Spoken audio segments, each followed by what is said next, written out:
உனக்குள்ள ஆவியானவர் இருக்கிறாரா? நீ உண்மையாவே கிறிஸ்தவனா? நீ கிறிஸ்துவை தரித்தவனா? அபிஷேகம் உள்ள உனக்குள்ள இருக்கிறதா? உன் சபையில் இருக்கிறதா? உன் குடும்பத்தில் இருக்கிறதா? ஈஸியா கண்டுபிடிக்க முடியும். ஈஸியா. அதெல்லாம் ரொம்ப சுலபமான ஒரு காரியம். உன் சுபாவத்தை நீ மாற்ற வேண்டும். அல்லேலூயா. ஆவியானவர் வந்துட்டாருன்னா அவருடைய பலம் தான். அந்த பலம் எப்படி கைடிங் பண்ணுதோ அப்படி போகணும்.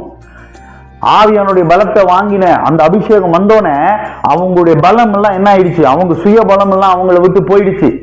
மரிப்பதற்கு தயாரானார்கள். உனக்குள்ள எனக்குள்ள இருக்கிற அபிஷேகம் மரிக்கிறதுக்கு தயாராகணுங்க. புரியுதா? இந்த சொகுசு வாழ்க்கை வாழ்ந்துகிட்டு கதை அடிச்சுட்டு உட்கார்ந்து இருக்கிறதுக்கு இல்ல. உங்க வாழ்க்கை, என்னுடைய வாழ்க்கை என்னத்துக்கு வரணும்?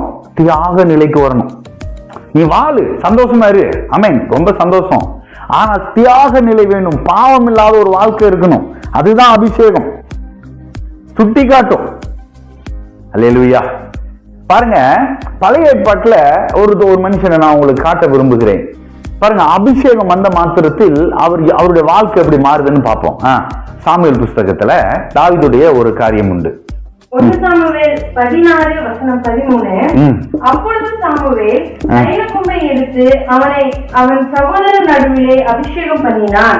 அந்நாள் முதல் கொண்டு கர்த்தருடைய ஆவியானவர் தாவீதின் மேல் வந்து கர்த்தருடைய ஆவியானவர் தாவீதின் மீது வந்து நின்னாரு. அன்னிலிருந்து அவர் ஆவிக்குரிய மனிதனாக கருதப்பட்டார்.